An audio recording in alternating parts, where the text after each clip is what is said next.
Hello everyone, thanks for tuning in to today's second video. We're going to have a look at the weather for the next 10 to 14 days for today's second video.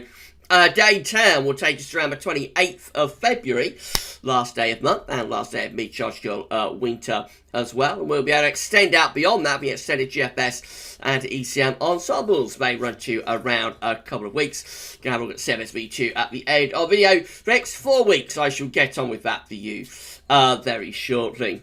Before I do anything else, I'm going to give a birthday shout out to a Gaz Worthy's viewer. So I was emailed a couple of days ago by Tom Melody, and Tom told me that his dad, Michael Melody, is having a birthday today, and he's a very avid viewer of Gaz Weathervids. So Michael, I hope you're having a fantastic birthday. Happy birthday, my friend, from all of us at Gaz Weathervids. Thank you so much for watching the videos and for enjoying our content as well. Big thank you to you, and also big thank you to Tom for the lovely email that he sent me earlier on this week. That really was a very special email, Tom, and I'm just so pleased that you and your dad are enjoying what we're doing at Gaz Weathervids. And yeah, happy birthday to Mike. Everybody in the chat, in the comments, can say happy birthday to Michael as well. Michael Melody, be absolutely fantastic. Happy birthday, my friend. Hey, having a lovely day. And enjoy videos and keep watching videos and enjoying the videos. Thank you so much to Michael and also to Tom. Okay, right, let's get on with the video then. So we're going to start off with the Arctic Oscillation observed and forecast. Let's just move this in a little bit, shall we? So this is how the AO observed and forecast is currently looking. What a change has taken place. So black line shows where we've been with the Arctic Oscillation. Red lines over the end where GFS ensembles are forecasting the Arctic Oscillation to go. So, of course, we're negative with the AO throughout the winter. We went negative with the AO at the beginning of December. It reached its lowest point of the winter not all that long ago, actually, just a few days ago. We was down here, an exceptionally negative -5. Wow. Since then, it's been on the up, though, and the current position with the AO is just here, which is neutral to weakly positive. Total flip around on what we've had through this winter so far, and the first time we've had a positive AO since back in the autumn, since back in November. Remember, the Arctic Oscillation is just an index that's reflecting the atmospheric state, not driving anything in its own terms. It just tells us what the atmosphere is doing. So when the AO is negative, we've got high pressure, we've got blocking within the northern latitudes, and particularly around the Arctic and often around Greenland. And blocking is the rich getting colder out of the pole and down into the mid-latitudes. But when the AO goes positive, we've got low pressure up over the Arctic and low pressure over the pole. And that keeps the cold air bottled in over the pole, if you like, and keeps it bottled in within the Arctic.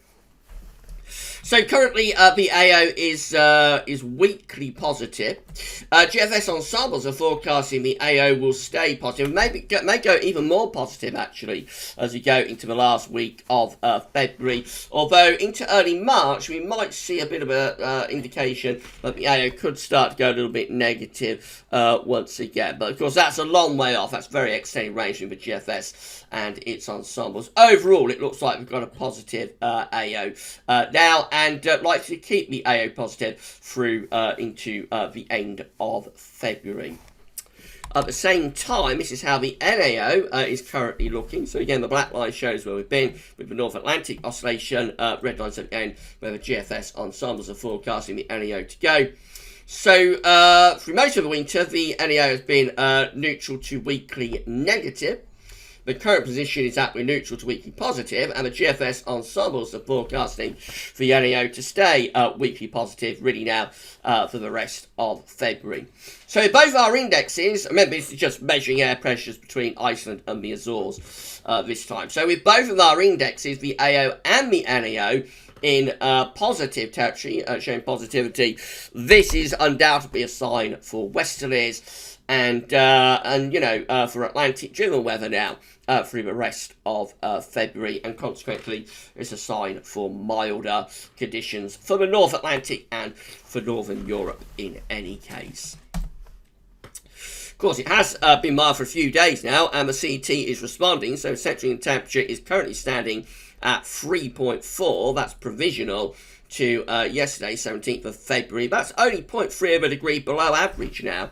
Then that's 61 to 1990 against 81 to 2010. We are colder than that. But yeah, it looks like it's going to be a milder than average February now. How bizarre is that when you think how cold it was through the first couple of weeks, and particularly through the second week of the month. But very, very rapidly now, the CET is soaring. So I won't be at all surprised if the CET ends up at around 5.0, maybe even a little bit more than that, given the extent of the mild weather we've got to come. Which, as I say, is very remarkable, given how cold it was through that second week of February. But there we go. The stats don't lie. And a milder than average February is coming up after a colder than average January. There's no two ways about it. This February will be milder than average, 100%.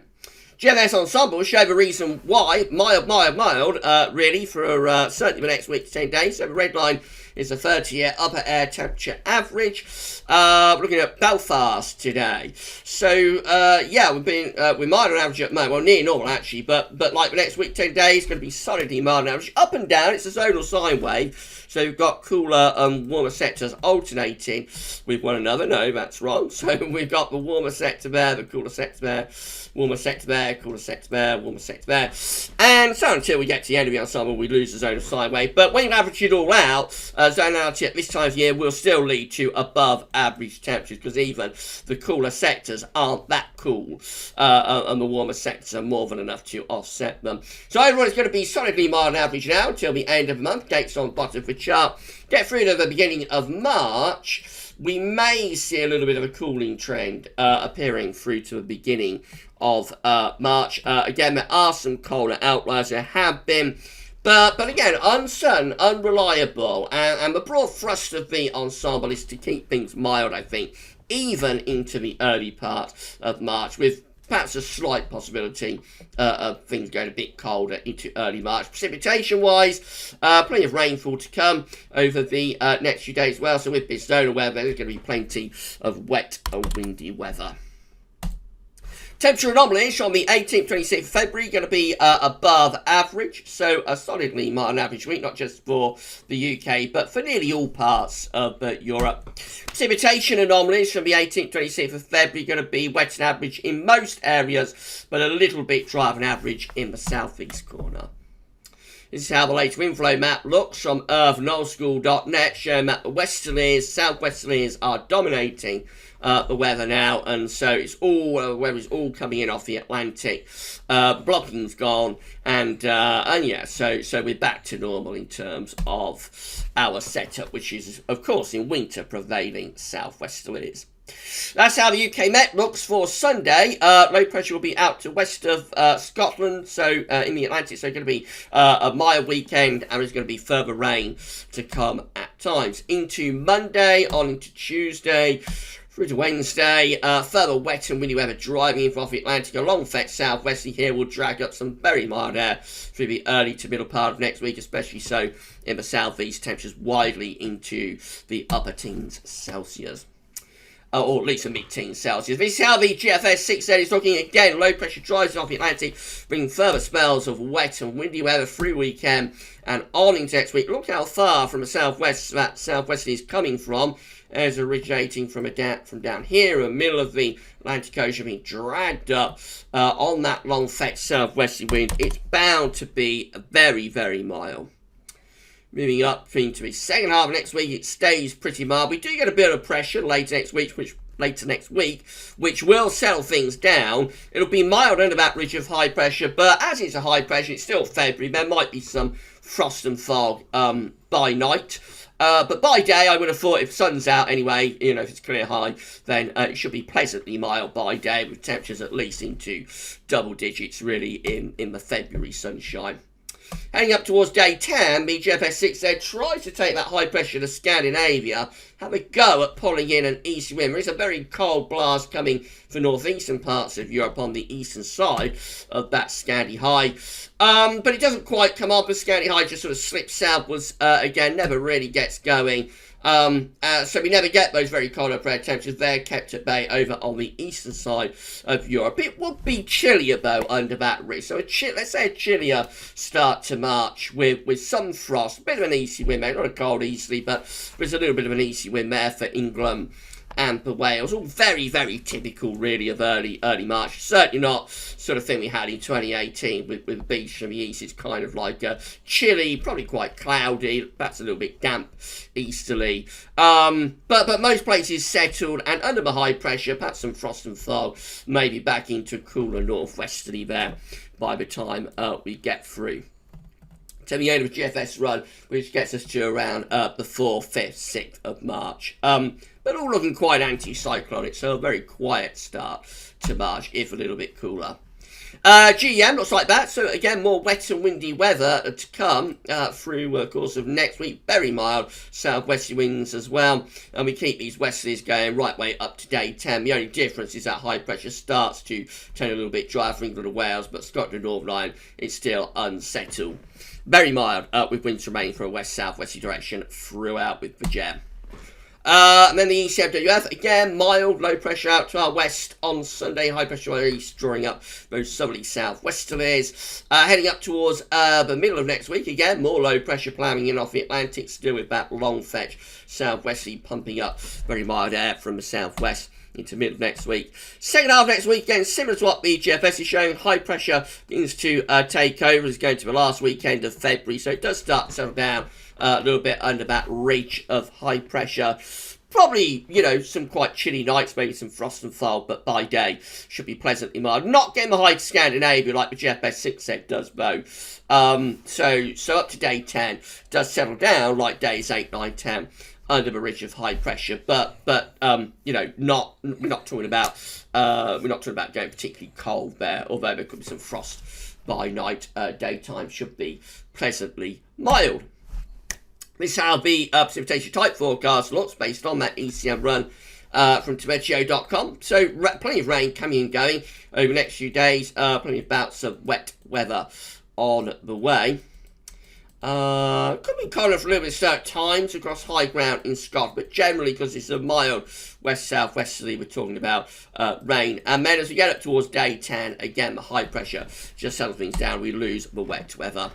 This is the option that's on the table within the ECM ensembles today for day 10. Gets us to the 28th of February. 51 out of 51 members of the ECM ensembles, all of them showing high pressure taking over across the country as we get towards day 10. So by the end of February, very likely that we're going to be under an area of high pressure, which will give us pleasantly mild, sunny, you know, early spring days, but potentially quite chilly nights. In 2 weeks' time, these are the options that we've got. This is going to get us to the 5th of March. 18 members of the ECM ensembles take the high pressure way to the northwest and probably pulling something a little bit colder for the east or the northeast. 17 will have the high pressure up towards Norway, and again bringing in an easy wind. The cold air with that is probably going into France. But, you know, we're quite close to it. And I suppose you could put the 17 there with the 18 there. The ECM ensembles are probably favouring a return of the easy winds into the first week of March. Whether they would be particularly cold easterlies or not is another matter, but they are probably favouring a return of easterlies into early March. 16 members of the ECM ensembles with low pressure to our north, high pressure to our south-southwest, and winds are in from a generally quite a mild westerly direction. Looking mild and unsettled there, perhaps, with those 16. Finally, CFSV2, these are 500 millibar height spring down week periods. The first week period will take us from the 18th, 24th of February. The coming week will have high pressure to our south and east. Low pressure will be to our west and northwest, and winds will be in from a southwesterly direction. So it's going to be a lot milder in the week ahead, but quite unsettled. Week 2 is going to be the 25th of February to the 3rd of March. High pressure will be sitting to our east. Low pressure will be out in the middle of the Atlantic. winds will be drawing up a southerly direction across the west of Europe. That looks more settled, but very mild potentially. Week 3 could go a little bit colder. This is the 4th through to the 10th of March. The high pressure goes north then to become centred, as it has so often in this winter, between Greenland and Norway. And that could turn the wind into the east. Again, whether they are particularly cold easterlies by this point, we are moving towards the middle of March, remember, remains to be seen. But the really cold air, I think, is with this trough just here across eastern and northeastern parts of Europe. But nevertheless, there's certainly be cooler winds, and you get a return of frost, if nothing else. So, yeah, it does go a little bit colder with that one. And then we go through to week 4, which is the 11th to the 17th of March. High pressure then sinks down over top of the country, so that keeps things pretty dry. The difference is that winds go back into the west, and that would be quite spring-like, potentially quite pleasant, I would have thought, as we go into the middle of March there. Still generally quite settled and fine, but yeah, temperature's getting a bit of a boost. There we go then. So if you enjoyed this video, please can you smash the like button. Make sure you subscribe to our channel. We're trying to get ourselves to 11k subscribers. We've just hit 10.7k, I think. So thank you so much, everybody, for getting us to, excuse me, getting us to 10.7k. Got to put on another 300 to get to 11,000 subscribers. Thank you so much, everybody, for doing that. And if you aren't yet subscribed, please give us a sub. You'll be able to see future weather content. If you do that, tell your friends, family, everybody else to subscribe and get us to 11k as soon as we can. Thank you so much to all of you. Drop a comment and let us know what you think about this video. Right, so that's it for today's videos then. We're going to be back tomorrow with GMA Friday, a 10 to 14 dayer as well. I'm not sure if I'm live streaming tomorrow night. I'll let everybody know whether I'm going to do one final Friday night live stream or not. I am feeling a little bit under the weather at the moment, so I'll let everybody know on the community page tomorrow whether there's going to be a final Friday night live stream or not. The last night's Wednesday night live stream was the final Wednesday live stream for the time being as well. And if I do a live stream tomorrow, that'll be the final Friday live stream for a while as well. Going to ease off on the live streaming a little bit for next month or two, you know, just to get the energy levels back after what has been a very, very long winter, of course, of updates. Certainly live streams will be unchanged though, so we'll carry on live streaming on a Sunday throughout. Right, so that's it anyway. So I'll let everybody know about Friday live stream tomorrow, but we will have GMA Friday and a 10 to 14 dayer for you. So check out those two videos. For this one though, that's all for now, and thanks for watching.